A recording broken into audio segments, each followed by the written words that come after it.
Get that window over there, will you, Ope? Right, Pa. Oh, I hate storms. They make me so nervous.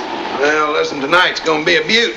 Thunder and lightning and 40-mile-an-hour wind. Better get your nerves all tucked in. Pa, do you think lightning will hit our backyard? Now go ahead and give Yank B some worrisome notions, will you? I ain't worried. I was thinking about putting a penny out there. A penny hit by lightning's worth 6 cents.